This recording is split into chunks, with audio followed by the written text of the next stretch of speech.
किसी ने पूछा कि फकीरों के घर क्यों नहीं होते। फकीरों के पास कहने को बताने को बड़ी बड़ी ज्ञान की बातें होती हैं, उनको सुनने वाले भी बहुत होते हैं।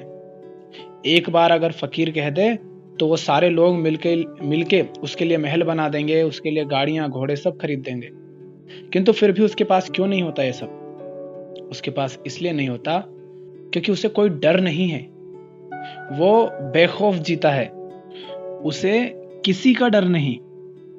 इसका अर्थ समझ रहे हो? इसका अर्थ है कि ये जो तुम्हें ऊंचे ऊंचे महल दिखते हैं, मोटी मोटी दीवारें दिखती हैं, घर के आसपास लंबी चौड़ी बाउंड्री दिखती हैं, बड़े बड़े ताले दिख रहे हैं, हाँ, और महंगी महंगी गाड़ियां दिखती है, तुम्हें क्या लगता है कि ये सब शौक है?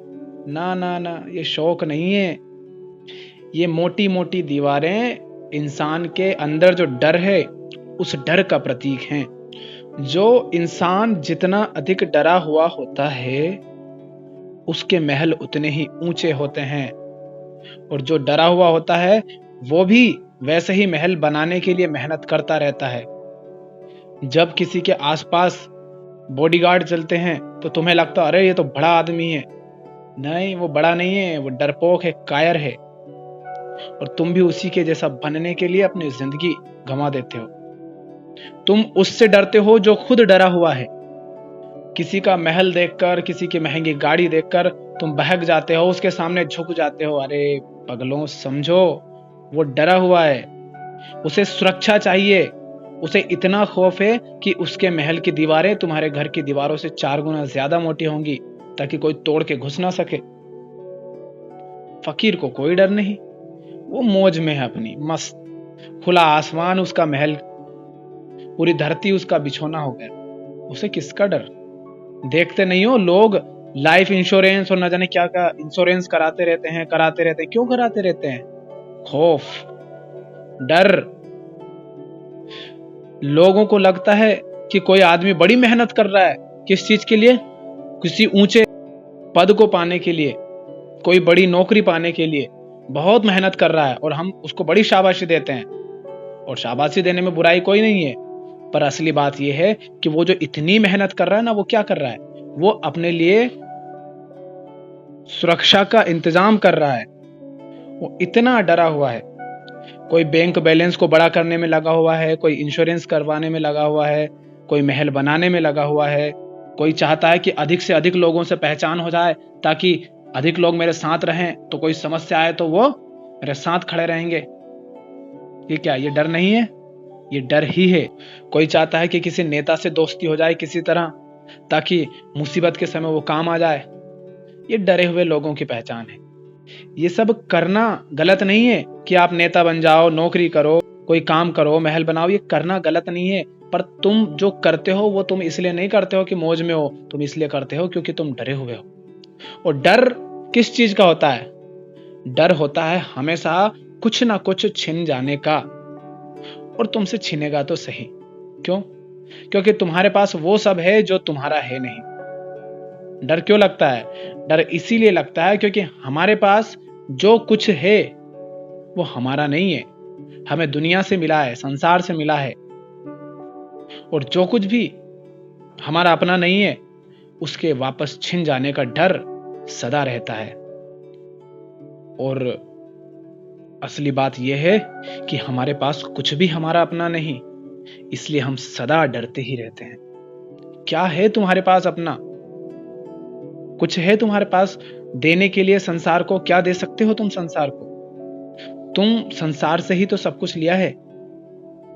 तुम्हारे पास महल है, कोई तुम्हारे महल को तोड़ देगा तो तुम्हारे अंदर जो डर है ना, वो किस किस चीज का है? तुम कहते हो डर लगता है, बहुत डर लगता है। डर से मुक्ति कैसे पाएं?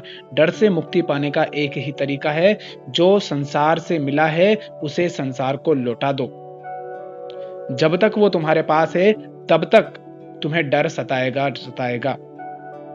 और अगर संसार को लौटा नहीं सकते, मिल नहीं रहा वो ग्राहक जिसको वापस लौटाना चाहिए, तो उस वस्तु के साथ निर्लिप्त हो जाओ। उसे अपना मत समझो, बस ऐसे समझो कि वो जब आएगा मांगेगा तो दे देंगे, क्योंकि ये हमारा है ही नहीं। महल संसार से मिला है, संसार छीन सकता है। गाड़ी घोड़ा तुम्हें संसार से मिला है तो संसार छीन सकता है, किंतु तुम्हें इनके छीनने का डर रहता है। वो इसलिए रहता है क्योंकि तुम इन्हें अपना बनाए बैठे हो, ये तुम्हारे अपने नहीं है। पैसा तुम्हें संसार से मिला है तो तुम्हें पैसे के खो जाने का, लुट जाने का, चोरी हो जाने का डर रहता है। क्यों रहता है डर? क्योंकि पैसा तुम्हारा नहीं है, तुम्हें संसार से मिला है। तुम्हें सम्मान संसार से मिला है और इसीलिए तुम हर जगह खौफ में रहते हो कि कहीं कुछ ऐसा ना हो जाए कि जिससे मेरी इज्जत चली जाए, समाज में मेरी नाक ना कट जाए, क्योंकि तुम्हें नाक संसार ने ही दी है। तुम्हें इज्जत संसार ने दी है तो संसार तुम्हारी इज्जत छीन भी सकती है। इसलिए तुम हमेशा डरे हुए रहोगे कि कहीं कुछ ऐसा ना हो जाए कि लोगों को मेरी बातों का बुरा लग जाए, क्योंकि बुरा लगा तो सब छीन लेगा संसार। तो चाहे पैसा हो, घर हो, बंगला हो, इज्जत हो, कोई भी हो, कुछ भी हो, सब कुछ तुम्हें संसार से मिला है। यहां तक कि ये जो तुम्हारा शरीर है यह भी तुम्हें दूसरे लोगों से मिला है। इसीलिए तो मौत का इतना खौफ होता है हमें। मौत का, ये लोग कहते हैं ना कि मौत का बड़ा डर लगता है, मौत का डर नहीं लगता है। वो डर होता है इस शरीर के छिन जाने का। क्यों? क्योंकि शरीर तुम्हारा है नहीं, तुम्हें संसार से मिला है, और जो दूसरे का है तुम्हारे पास वो छिन जाने का तो डर रहता ही है। तो इसीलिए फकीर क्या कहते हैं, क्या दिल लगाना इस शरीर से, क्या मोह रखना, जिस दिन आएगा लेने वाला उसको लुटा देंगे, उसका ही तो है। हमने तो किराए पर लिया है भैया, वो थोड़ी देर हमारे पास जमा करके गया है तो बस उसका उपयोग कर रहे हैं, देखभाल कर रहे हैं उसकी। तो डर से मुक्ति कैसे मिलेगी? डर से मुक्ति मिलेगी संसार को वो सब लुटा देने से जो संसार का है, उस सब के प्रति अनासक्त हो जाने से जो संसार से तुम्हें मिला है। अब देखो अपने जीवन में क्या क्या है जो तुम्हारा नहीं है, क्या है जो मृत्यु के साथ सब छिन जाएगा। समझ लो वो सब तुम्हारा अपना नहीं है। ये जो दीवारें हैं ढहा दो इन्हें, ये दीवारें ही डराती हैं तुम्हें। देखे हैं ना राजा महाराजाओं के घर महल बड़े मोटे मोटे होते थे, बड़ी मोटी दीवारें होती है, बड़े ऊंचे होते थे। पता है क्यों होते थे? जानते हो ना? क्योंकि कोई दूसरा आक्रमणकारी आकर उन पर चढ़ाई ना कर दे, उन्हें मार ना दे। यही खौफ रहता था ना, ताकि कोई अंदर तक प्रवेश करे तो पहले उसे सामना करना पड़े दीवारों का, ऊंची दीवारों का, मोटी दीवारों का, सैनिकों का। ये क्या है? ये बल का, निडरता का प्रतीक नहीं है, ये प्रतीक है डर का। क्योंकि डर है, जिसके अंदर डर होगा ही नहीं वो खुले मैदान में तुम्हें मिल जाएगा, और जो जितना ज्यादा डरा हुआ होगा वो उतने ही बड़े महल में तुम्हें मिलेगा। क्यों? क्यों होता है ऐसा? क्योंकि हम सब ने उन सब चीजों को पकड़ रखा है अपने जीवन में जो हमारी अपनी है नहीं, और हमारा अपना जो है उससे हमारा दूर दूर तक कोई नाता नहीं। तो जो कोई भी डर से मुक्ति पाना चाहता है उसके लिए सिर्फ एक ही उपाय है, और वो ये है कि जो तुम्हारा अपना नहीं है उसके प्रति आसक्त मत रहो, उसके प्रति मोह मत रखो, उसके प्रति निर्लिप्त हो जाओ। उसे ऐसा समझो कि तुम्हारा है ही नहीं, कभी भी छिन सकता है, ताकि जब वो छिने तो तुम्हें दुख ना हो, जब वो तुम्हारे पास रहे तो तुम्हें उसके छिन जाने का डर ना हो। कितना ही किसी चीज को पकड़ लो, दबा लो, छुपा लो, सब छिन जाता है। और इस शरीर के साथ भी, शरीर तुम्हें मिला दूसरों से, और शरीर के साथ भी तुम कुछ लेकर तो आए नहीं थे, ये सब तो तुमने संसार से पाया। तो क्या हुआ इसका अर्थ? कि जो कुछ भी तुम्हारे पास है वो संसार का ही है, उसके प्रति अनासक्त हो जाओ। बस यही बात है जो फकीर को समझ आ जाती है, इसलिए वो किसी भी चीज से चिपक के नहीं बैठता है। इसका अर्थ ये नहीं है कि वो गाड़ी नहीं चलाएगा, वो महल में नहीं रहेगा, या वो खाना नहीं खाएगा, या कपड़े नहीं पहनेगा, या मोबाइल नहीं चलाएगा। इसका अर्थ ये बिल्कुल नहीं है। वो इन सब का उपयोग करेगा, किंतु इनके साथ ऐसे नहीं जुड़ेगा कि कभी अगर जीवन में महल टूट गया तो मैं जान दे दूंगा, ऐसा नहीं रहता वो। अरे कोई व्यक्ति जिंदगी में आया था और छूट गया, चला गया तो हाय मैं तो मर जाऊंगा, ऐसे नहीं करता है वो जानता है आया था तो जाएगा, राजा रंग फकीर। तो देखो अपने जीवन में कि तुम किस चीज से डरते हो। जिस चीज से डरते हो देखो कहीं वो दूसरों से तो नहीं मिली, कहीं वो तुम्हारी अपनी है, और अगर तुम्हारी अपनी नहीं है तो उससे मुक्त हो जाओ, उसे जाने दो। एक किस्सा गढ़ते हैं अपन। मान लो लड़के और लड़की का किस्सा है। लड़का लड़की से कहता है कि तू अगर मेरी बातें नहीं मानेगी तो मैं तुझे छोड़ दूंगा अकेला। अब लड़की घर से आ गई, लड़के के भरोसे, लड़के पर निर्भर हो गई। लड़का मारता है, पीटता है, गालियां देता है, और फिर भी कहता है कि जो कहता हूं वही कर, तू मेरी हर बात सुना कर। अब लड़की जी हजूरी करती है, क्यों? डर के कारण, कहीं ऐसा ना हो कि उसे छोड़ दिया जाए अकेले। लड़की सारी बातें मानती है। लड़का और क्रूर हो जाता है, और क्रूरता करता है, शोषण करता है, अत्याचार करता है। लड़की सारे सहन करती है, इस डर में कि कहीं ऐसा ना हो कि खाने को दाना भी ना मिले।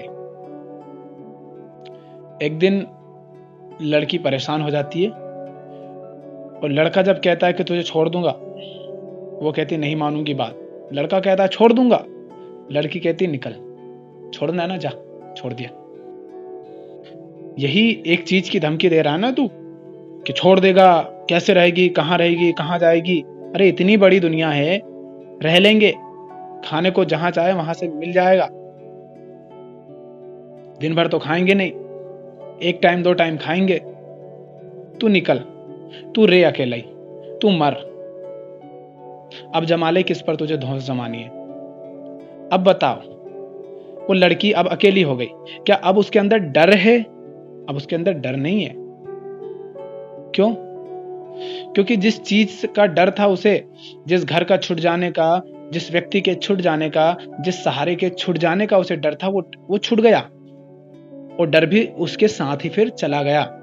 जिस चीज के कारण डर था, वो चीज जब उसने छोड़ दी तो डर भी मिट गया। वो अब अकेली हो गई है। हो सकता है उसे दिक्कतें आ रही हो, पर डर नहीं है अब। ऐसा ही होता है डर। डर अपने आप में कुछ नहीं होता है। डर हमेशा किसी ना किसी चीज पर सवार होकर के आता है। किसी चीज पर सवार होकर आता है, माने डर जैसे पैसों पर सवार होकर आया। अब तुम्हें हमेशा डर रहेगा कहीं पैसा कोई चुरा ना ले। डर किसी स्त्री के रूप में तुम्हारे पास आया, अब तुम्हें डर रहेगा कि ये स्त्री बड़ी सुंदर है, हाँ बड़ी मुश्किल से मेरा विवाह हुआ इससे, अब कहीं ऐसा ना हो कि ये मुझसे छिन जाए या कोई और इसे भगा ले जाए। तो डर स्त्री पर सवार होकर आ गया। तुमने बड़ी मेहनत की, बड़ी तपस्या की, तब जाकर के तुम्हें कोई नौकरी मिली थी। अब बॉस की तुम्हें इतनी बातें सुननी पड़ती हैं जितनी तुमने अपने पूरे जीवन में नहीं सुनी, पर डर है कहीं नौकरी ना छूट जाए, बड़ी मुश्किल से हाथ आई है। तो यहां पर डर नौकरी पे सवार होकर आया है। समझ रहे हो? इसी तरह मौत का खौफ रहता है। क्यों? क्योंकि मौत आती है तो शरीर छिन जाता है, तो शरीर के छिन जाने का डर रहता है।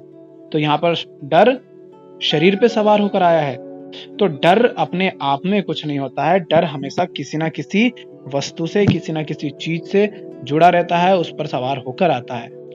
और तुम्हें अगर डर से मुक्ति चाहिए तो क्या करना है? तुम उस चीज से ही मुक्त हो जाओ। उस चीज से मुक्त हो जाओ जो तुम्हें डरा रही है। हट जाओ उस व्यक्ति से दूर, उस वस्तु से दूर। और रही शरीर की बात, तो इससे अलग तो हो नहीं सकते जब तक हो, तो इसके प्रति अनासक्त हो जाओ कि मौत आएगी, देखा जाएगा, आएगी तब आ जाएगी, अभी क्यों डरे हम। तो इसके प्रति अनासक्त हो जाओ। तो 2 ही तरीके हैं डर से मुक्ति पाने का, कि जो तुम्हारा नहीं है उसके प्रति अनासक्त हो जाओ, उसके प्रति मोह मत रखो, और उसके प्रति तुम निर्लिप्त हो जाओ, उसे अपना मत कहो। यही डर से मुक्ति का एकमात्र साधन है। क्योंकि डर किसी ना किसी ऐसी चीज का ही होता है जो तुम्हारी अपनी नहीं होती। उसी के छिन जाने का, टूट जाने का, बिखर जाने का, उसी के मिट जाने का डर होता है सदा। तो जब भी अब जीवन में डर आए तो रुको, 1 मिनट 2 मिनट रुको, विचार करो कि किस बात का मुझे डर है, और देखो क्या वो चीज नहीं थी तब मैं नहीं था, क्या वो चीज नहीं रहेगी तो मैं मिट जाऊंगा। अगर ऐसा नहीं है तो उस चीज को छोड़ो, उससे मुक्त हो जाओ, अगर डर से मुक्त होना है तो। और याद रखना, डर से मुक्ति पाने के लिए तुम अगर चीजें इकट्ठी करोगे, जैसे तुम्हें डर है समाज का कि तुम्हें कोई चोट ना पहुंचा दे, तुम्हें लोगों का डर है दुनिया में इतनी दुर्घटनाएं देखते हो, इतनी क्रूरताएं देखते हो, इतना शोषण देखते हो, और ऐसी ऐसी हिंसात्मक घटनाएं देखते हो, तो तुम्हें डर रहता है कि कहीं ये सब मेरे साथ नहीं हो जाए। ऐसे होता है ना, यही तो सोचते हो ना तुम कि अरे उसके साथ गलत हुआ ना, कहीं मेरे साथ ऐसा गलत ना हो जाए। और फिर ऐसा मेरे साथ ना हो जाए, इस डर से मुक्ति पाने के लिए क्या करते हैं आम इंसान?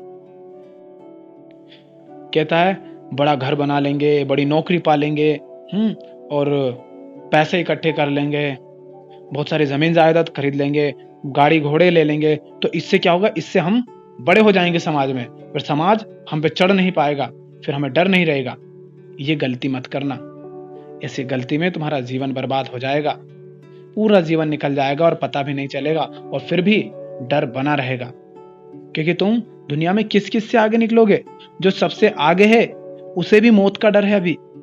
तो ये तरीका मत अपनाना कि और चीजें इकट्ठी कर लूं जिससे डर खत्म हो जाएगा। ना ना ना, चीजें इकट्ठी करना इसलिए नहीं कि डर से मुक्ति मिल जाए। चीजें अपनी मौज में इकट्ठी करना, अगर वास्तव में इकट्ठी करने लायक हैं तो, या सही काम करने के लिए जरूरत है तो। डर से मुक्ति पाने के लिए चीजें इकट्ठी करने से कुछ नहीं होगा, बल्कि जैसे जैसे चीजें इकट्ठी करोगे वैसे वैसे डर और ज्यादा बढ़ता जाएगा। क्यों? क्योंकि अब तुम्हारे पास ज्यादा चीजें हो गई दूसरों की, संसार से ज्यादा चीजें तुमने ले ली, अपने पास इकट्ठी कर ली, अब उन ज्यादा चीजों के भी छिन जाने का डर रहेगा। पहले एक खेत के छिन जाने का डर था, अब तुमने 10 खेत खरीद लिए, अब तुम्हें 10 खेतों के छिन जाने का डर है। पहले तुम्हारे पास एक महल था, अब तुमने 10 महल बना दिए, अब तुम्हें 10 महलों के गिर जाने का, टूट जाने का, छिन जाने का डर रहता है। तो ये गलती मत करना कि चीजें, वस्तुएं और पैसा और ना जाने क्या क्या चीजें, इन सबको इकट्ठा करने से डर से मुक्ति मिल जाएगी। ऐसा नहीं होगा। इन सबसे मुक्त होने से डर से मुक्ति मिलती है। तो जब भी डर आए, देखो कि डर किस चीज का है, और तुम उस चीज से मुक्त हो जाओ, डर से मुक्त हो जाओगे। और इतना जान लो कि जब तुम उस चीज से मुक्त हो जाओगे तो तुम्हारा जीवन पहले से बेहतर हो जाएगा। समस्याएं आएंगी तो समस्या का सामना करने की तुम में ताकत आ जाएगी, पर हर तरह से तुम्हारा जीवन पहले से कहीं ज्यादा बेहतर हो जाएगा। बाहर लोगों को लग सकता है कि देखो तुम्हारी जिंदगी बर्बाद है, पर अंदर ही अंदर तुम जानते हो कि तुम्हारी जिंदगी बर्बाद नहीं बल्कि आबाद है। तुम फकीरों की तरह फिर बेखौफ जियोगे, काम करोगे, जियोगे, सब करोगे, डर नहीं होगा। तो अब तुम्हें समझ आ गया होगा कि फकीर क्यों नहीं चीजें इकट्ठी करता और किस तरह से डर से मुक्ति मिलती है।